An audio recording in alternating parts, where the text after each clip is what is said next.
Ascendante juive et polonaise, Ida Fensterzab naît le 19 novembre 1929 à Paris. Elle grandit dans le 11e puis dans le 19e arrondissement dans un quartier populaire à forte composante d'immigrés avec ses parents et son frère aîné. En septembre 1939 puis en juin 1940, elle est envoyée en pension à Melle dans le Poitou, chez un couple de fermiers. Elle étudie à l'école de Son.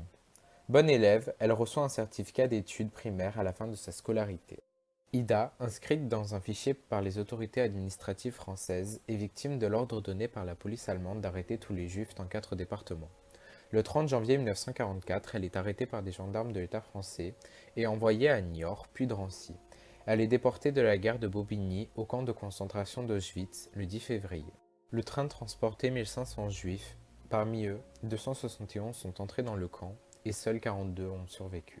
À son arrivée, Ida est rasée, immatriculée et mise en quarantaine avant d'être condamnée aux travaux forcés.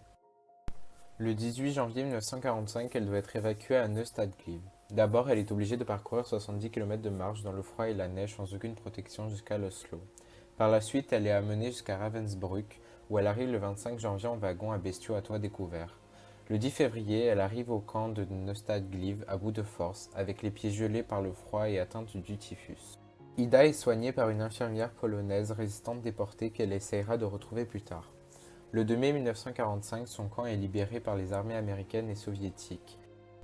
Elle est rapatriée 3 semaines plus tard par avion au Bourget, où elle retrouve le seul membre de sa famille encore en vie, son frère. Elle est internée à l'hôpital de Broussais avant de partir en Suisse en septembre 1945 pour une année de convalescence dans des séjours organisés par Geneviève de Gaulle, une femme politique française. Durant ces séjours, elle rencontre Charlotte Delbo, avec qui elle se lie d'amitié. Plus tard, elle se marie à Charles Greenspan et prend son nom. Ensemble, ils ont une fille, Sophie. Toute sa vie, elle participe à la mémoire de la Shoah. Elle se rend dans différents établissements scolaires et fait de nombreux entretiens télévisés où elle témoigne de ce qu'elle a subi en tant que juive pendant la Seconde Guerre mondiale.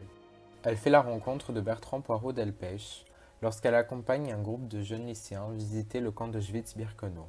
Ensemble, ils écrivent J'ai pas pleuré, qui paraît en 2002. Finalement, Ida Greenspan meurt dans la nuit du 24-25 septembre 2018.